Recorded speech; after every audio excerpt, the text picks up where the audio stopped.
ምናልባት እኔ ከሚዲያ በመጥፋቴ ምክንያት ሙቶን ነው በህይወት የለም አለ ወይ እያላችሁ የምትወዛገቡ ወገኖች እንደነበራችሁ አውቃለሁና አረዳለሁ። አለሁ። ደስ ይበላችሁ። እግዚአብሔር ይመስገን አለሁኝ። ባየቀን ነው የተመረጠው እሱ ቢሆንም እንደ ሰብሳቢ ህዋት አልፈለገውም። እሱ ምክንያታዊ በሆነ ጉዳዩን በመነጋገር ችግሩን እንፍታው በሚል እያልን ቆይተናል። ነገር ግን ችግሩ ባለመፈታቱ ምክንያት ለፖሊት ቢሮ ማመልከቻ አግብተን አሁንም ቢሆን የተሳሳተ መረጃ በመስጠት የቆሰለ ሰው የማያካትት ተቋም በሚመስል ደረጃ ማለት ነው በተሳሳተ መረጃ አሁንም ቢሆን የተሳሳተ ውሳኔ ለበላይ እዝ ለሰሜን አማራ ቀጠና ለበላይ እዝ የተሳሳተ ውሳኔ በሰብሳቢ ቦታ ላይ የማይፈልግና ያልተፈለገ ሰብሳቢ ተመርጦ እንደተመጣና ወይም ደግሞ ውሳኔ እንዳረፈ ሰምተናል። ፈጽሞ ሊሆን ስለማይችል የአማራ ህዝብ ነገ እውነቱን አፍረጥርጠን የምንናገርበት ጊዜ እንዳለ ተጠብቆ ባየቀናው ከዘመነ ካሴ ጋር የህወሓት ጣልቃ ገብነት እና ፋኖ ጌጥዬ ያለው ዝምታውን የሰበረበት አጋጣሚ እነዚህ ሰሞነኛ የፋኖ መንደር ስጋቶች ናቸው። ሰብሳቢ ማን ይሁን የሚል የፋኖ ጥያቄ ላይ ወሳኞቹ ከህወሓት መንደር የሚመረጡበት፣ ይህ ያልተመቻቸው ፋኖች ደግሞ ገና የምንዘረግፈው ጉድ አለ እያሉ የሚያወሩበት ትግል ሆኗል። የፋኖ ትግል ነገሩ እንዲህ ነው። ባየቀናው የተባለው ፋኖ በውጊያ መሃል ይቆስላል። በዚህ መሃል ነገሩን እንደ ጥሩ አጋጣሚ ቆጠሩት እነ ዘመነ ካሴ። የቆሰለው የባየ እግር ሳይድን የታመመ አካሉ ሳይጠግን በቦታው ሰው ለመሾም ይጣደፋሉ። መጀመሪያም የባየቀናውን መኖር ያልፈለጉት የጽምዱ አርክቴክቶች ከወደ መቀሌ የጩኸት ድምፅ ሲሰሙ ነበር የከረሙት። ምክንያታቸው ደግሞ ባየቀናው ወልቃይት ላይ ያለው ጠንካራ ጽኑ አቋም ስለሆነ ነው። ባየቀናው የተመረጠው እሱ ቢሆንም እንደ ሰብሳቢ ህዋት አልፈለገውም። እሱ ለምን እነባየ በወልቃይት ጉዳይ እንደራደር የሚሉ ሰዎች ናቸው። አንድ እነባየ ከህዋት ጋር ሆነን ለሻቢያ አሰስ ልብ እንዳላቸው አውቃለሁኝ። ቢያንስ ፐርሰናሊ ከህዋት ጋር ሆነን የምናስመልሰው የአማራ ህዝብ ጥያቄ የለንም ብለው በጽኑ የሚያምኑ ናቸው። ሁለት በሶስተኛ ደረጃ የምንታገለው ትግል መልሶ ሄዶ ህዝባችንን ማናጋት ህዝባችንን ማውደም የለበትም እየበዘበዝን ነው ብለው የሚያስቡ ናቸው። በትግሉ የቆዩ ናቸው እና በተወሰነ መልኩ እነባየቀናውን ይላሉ ጥያቄያችን ሊመለስበት የሚችል እድል ካለ ከመንግስት ጋርም ለመነጋገር በር መዝጋት የለብንም የሚል አቋም አላቸው። ይህ አቋማቸው ስላልተወደደ ይህ አቋሙ በዋነኝነት ደረጀ በላይም አለ። እንግዲህ ደረጀ በላይ የሚዲያ የህዋት አሁን የጥፋት ቡድኑን ወደ አንድ ለማሰባሰብ ተልኮ የተሰጠው የህዋት የፕሮፓጋንዳ ክፍል ደረጀ በላይ የህይወት ዘመን አርበኛ ይሉታል። እንደዚህ ደግሞ ተጠቅመው ሰብስበው አምጥተው የጫካም ስልጣን ቢሆን እንደ አሮጌ ቁና ሲወረውሩት ግን ድምጹም እንዲሰማ አይፈለግም። ሰው ዛሬ ባየቀናው ደብዳቤ ጽፏል። ደብዳቤውን ላንብብላችሁ። 24/7/2018 ዓ.ም የተረጋገጠ ደብዳቤ ነው። ለምንድነው የተረጋገጠ ያላችሁኝ እንደሆነ በኋላ ነግራችኋለሁ። ለአማራ ፋኖ ብሔራዊ ንቅናቄ አፋብን ፖሊት ቢሮ ይላል። ጉዳዩ የአፋብን ፖሊት ቢሮ የሰጠውን ውሳኔ ስለመቃወም የአማራ ፋኖ ብሔራዊ ንቅናቄ አፋብን ዛሬ መጋቢት 24/2018 ዓ.ም በተደጋጋሚ የመርህና የአሰራር ጥሰቶች የተፈጠሩበት በቆየ በላይ ዘለቀ ሰብሳቢ መሰየምን አስመልክቶ ውሳኔ አሳልፏል። ትናንት ነው የጻፈው ደብዳቤው ማለት ነው። በጉዳዩ ላይ በተደጋጋሚ ቅሬታዎች ተፈጥረው በዙ ውስጥ ከሚገኙ የሥራ አስፈጻሚ ወንድሞቼ ጋር ቅሬታን ሳቀርብ መቆየቴ ይታወቃል። በዋናነት ሰብሳቢ ካልሆንኩ ሙቼ እገኛለሁ የሚል የሞሽረት ጥያቄና ቅሬታ ሳይሆን ትግላችን መርህና አሰራርን በመጣስ እንዳይጓዝ ከመፈለግ አኳያ ቀጠናዊ ውክልናን በመግፋት ጭምር የተሄደበት እድል ስላለ በምርጫ ፈጽሞ ልወዳደር ከማይገባኝ አካል ጋር ከዮሐንስ ንጉስ ሙጬ ጋር ማለት ነው በምርጫ ፈጽሞ ልወዳደር ከማይገባኝ አካል ጋር ተወዳድሬም በሁለት ድምጽ ያሸነፍኩ መሆኔን በተደጋጋሚ በገለጽኩበት ሁኔታ እንዲህ ያለ ዓይን ያወጣ ከእውነት የራቀ ግልጽ ሕግንና መርህን የገፋ ውሳኔ ተወስኖ መቅረቡ ወንድሞቼና ተቋሙንም ጭምር እንድጠራጠር አድርጎኛል። በመሆኑም በዛሬው ዕለት በፖሊት ቢሮ አመራር ወንድሞቼ ተሰጠ የተባለውን ውሳኔ በፍጹም የማልቀበለው መሆኑን እያሳወቅሁ በ24 ሰዓት ውስጥ የውሳኔ ለውጥ ካልተደረገ 24 ሰዓት ሞልቷል። አሁን ካልተደረገ መግለጫ በመስጠት የራሴን አማራጭ ለመውሰድ እንደምገደድ በጥብቅ አሳስባለሁ። አስመስሎ በውሸትና በማጭበርበር ከመኖር የእውነት መሞት ትልቅ ክብር ነው። አርበኛ ባየቀናው የበላይ ዘለቀ እዝ ምክትል ሰብሳቢ። የአማራ ፋኖ በጎንደር በላይ ዘለቀ እዝ ሰብሳቢ ማን ነው የነበረው? ሀብቴ ወልዴ። መተዳደሪያቸው በእነሱ ያጸደቁት ምን ይላል?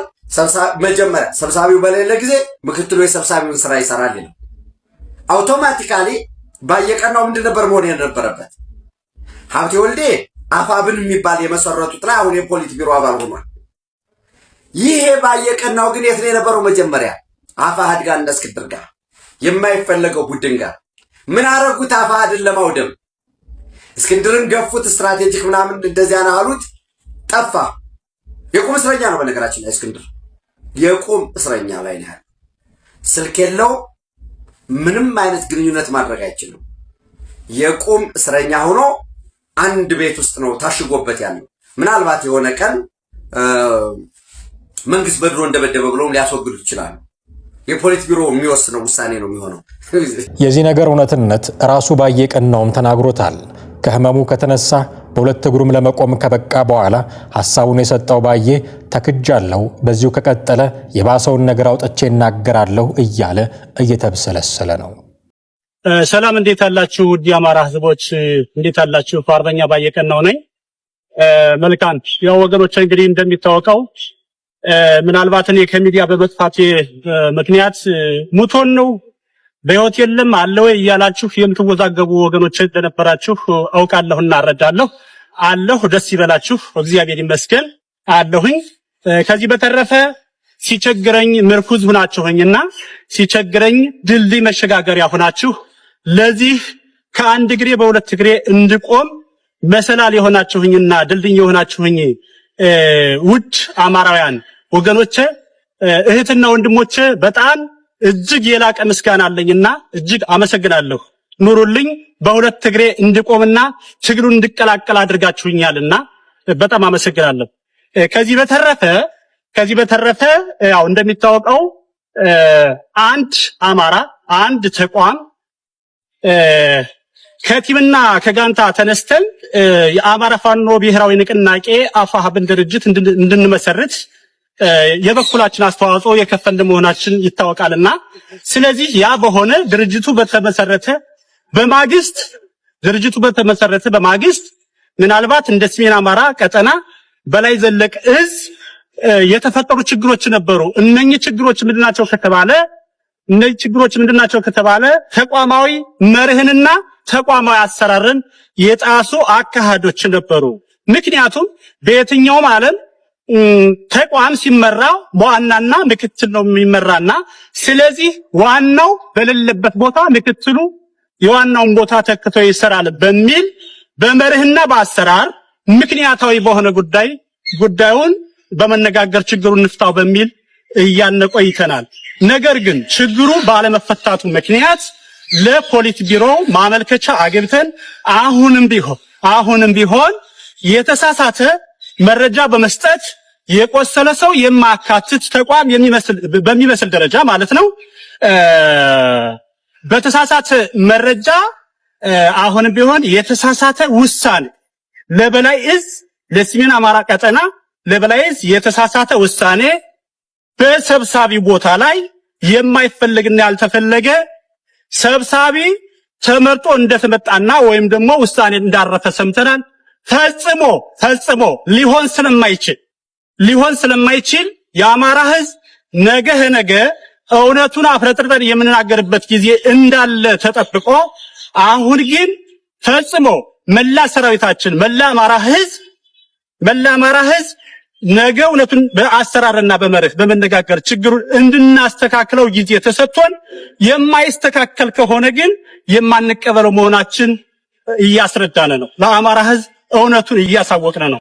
ከዚህ ባሻገር እውነቱንና ሌላኛውን ማብራሪያና ወይም ያለውን ችግር ጉዳይ በተመለከተ ነገ የምንመለስበት ይሆናል። አመሰግናለሁ። ጨርሻለሁ። ድል ለአማራ ሕዝብ። ይህ የሹመትና የሽረት ነገር ቢያሳስበው ጊዜ አንድ ሰሞን በዘመነ ካሴና በእስክንድር ነጋ መሃል ገብቶ እንደገና ዳቦ ሲለበለብ የነበረው ጋዜጠኛ ጌጥዬ ያለው ዝምታውን ለመስበር ተገዷል። በየቀኑ የህይወት መስዋዕትነት በሚከፈልበት በአማራ ፋኖ የትጥቅ ትግል ላይ የሥራ ኃላፊነት ወይንም ሹመት ሲሰጥ በበቂ መስፈርቶች ተመዝኖ ሊሆን ይገባል ብሏል ጌጥዬ ያለው።